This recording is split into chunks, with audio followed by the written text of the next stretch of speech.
If I can't get this out of my pocket, there'll be a long pause. Well, ladies and gentlemen, and honored guests, thank you for joining us today. And may I say to Margaret Truman Daniel that it's good to have you back in this house in which you lived. And we thank you and your husband, Clifton Daniel, and your sons for adding to this occasion by your presence. We have some other honored guests here today, some old friends who served on the staff of the Truman White House. We even have some current members of the White House staff who served under President Truman, and I think they all deserve a round of applause.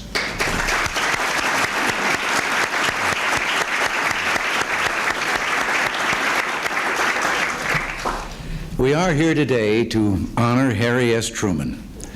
A long century has passed since he was born 100 years ago today, but he's still a vital presence. He lives on in the American consciousness. He is a shared memory.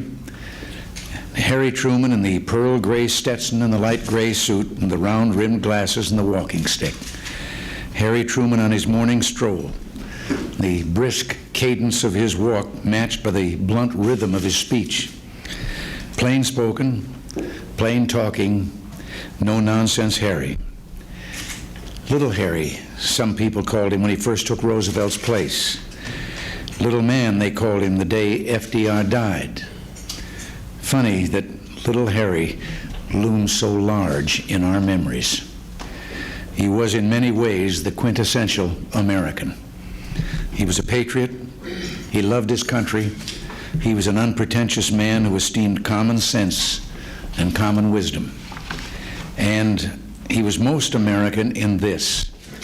Embedded in his heart like a piece of gold was a faith that said that the ideals that shape this country are enduring, that they're continually reborn as we live our lives every day.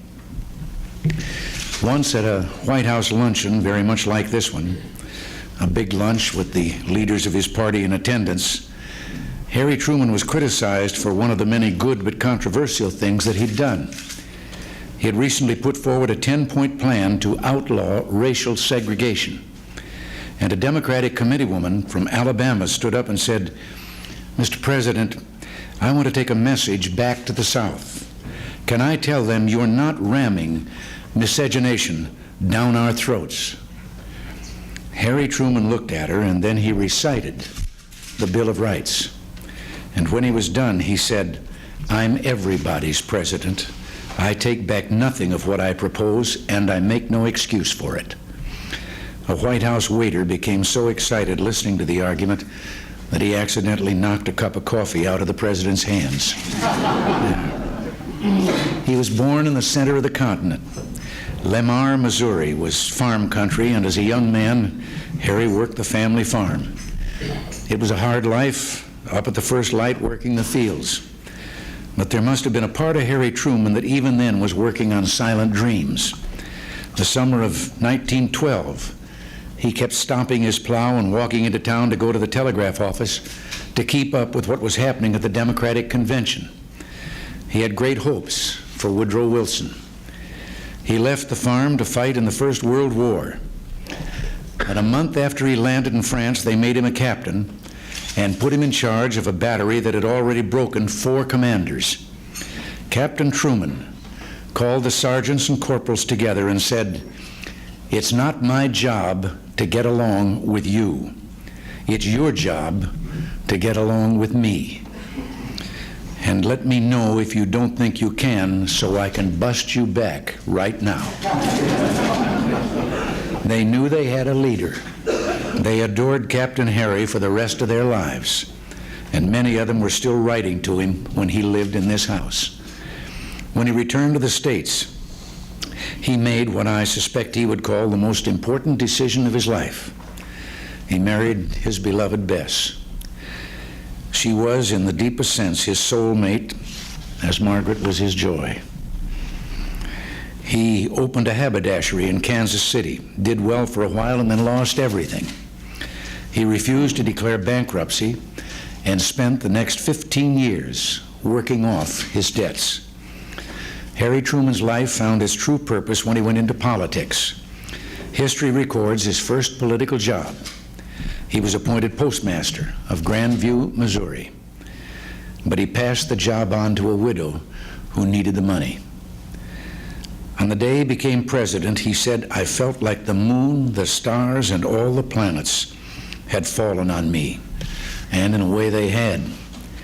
History handed him the toughest of all tasks, to explain to his troubled countrymen that all their efforts in 4 years of war had not assured the victory of freedom, that the struggle against totalitarianism would have to continue, and that the victories would not be as clear-cut as those of World War II, and the battle lines would keep moving. He led the fight to save Greece, which was threatened by a vicious communist takeover attempt. He saved Berlin, which Stalin threatened to starve, encircle, and squeeze to death. He saved South Korea when it was threatened by communist expansionism. He tried to protect the West. He protected it wherever he had to. He was often criticized for his decisions, and he was sometimes alone. Later, after listening to attacks on what was called Trumanism, he took to his diary and wrote, "Let us define Trumanism. We have built up our armed forces. We prevented Tito from taking Trieste. We forced Stalin out of Iran. We saved Greece and Turkey. We stayed in Berlin. We knocked the socks off the communists in Korea. We gave the Philippines free government, and we gave Puerto Rico home rule. If that's Trumanism, I confess I'm proud to have my name attached to it." He could have added that he showed the world the depth of America's commitment to freedom when he started NATO. He could have added that when the war was over, he and General Marshall considered the burnt-out rubble of Europe and put together a plan to put our former allies and our former enemies back on their feet. And the Marshall Plan saved Europe. It was, in its way, the most stunning act of American idealism since Lincoln declared his policy of malice toward none and charity for all. And you have to go back to Grant telling Lee to keep his sword to find another such moment of American grace. None of his decisions were made without cost. By 1948, the joke of the day was, "To err is Truman." Tom Dewey was picking his cabinet. At the Democratic convention, they carried signs that said, "We're just mild about Harry." Even the symbolism was against him. When he walked into the convention hall, they released 50 doves that had been hidden under a Liberty Bell as a symbol of peace. The doves were weak from the heat and the long confinement. The first one fell dead to the floor. Another circled frantically looking for a landing place, a safe place, finally spotted a smooth and shiny perch, and it was Sam Rayburn's head.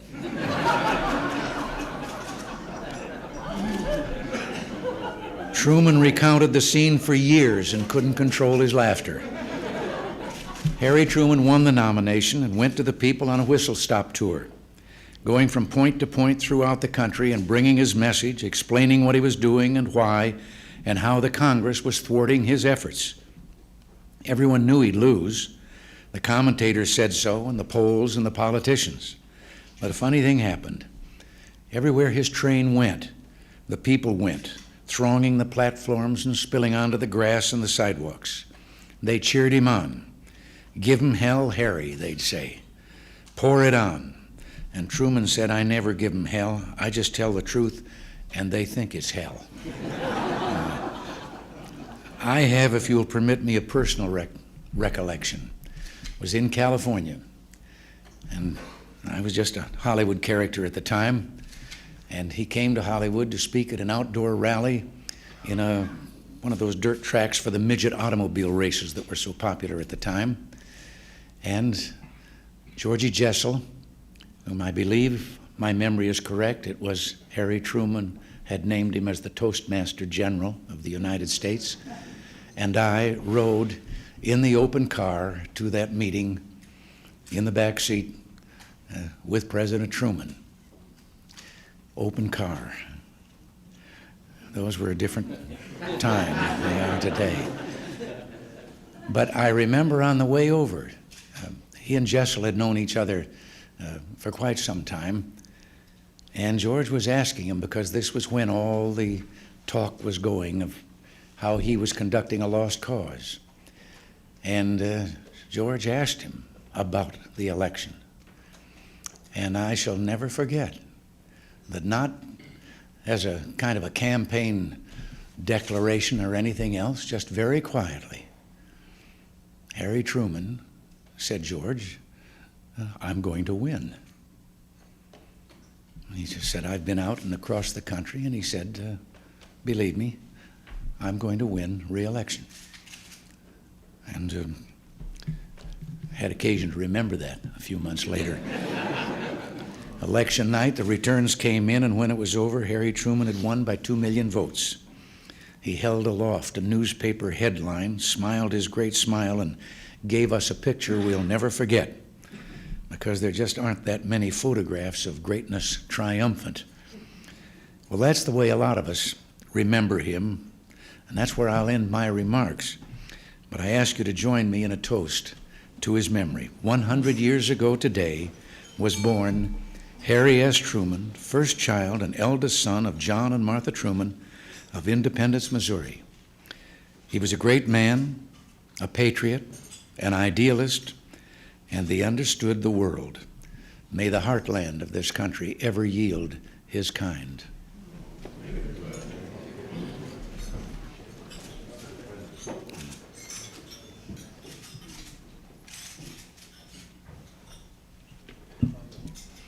Now, may I say one more thing from my heart. I have lauded Harry Truman for his profound resolve to stop communist expansionism and for trying to protect the freedom of the West. May I say that in this effort, he received the essential support of a Congress that understood that freedom is not negotiable, and the only response to expansionism is bipartisan agreement to stop it. And in those days, Democrats and Republicans alike were united in their opposition to tyranny. And seeing this unity, the Soviet Union was forced to back down. The bipartisan spirit is still desperately needed in our times to face challenges to freedom ever closer to home. And I pray that it is still awake and will prevail. Thank you all very much.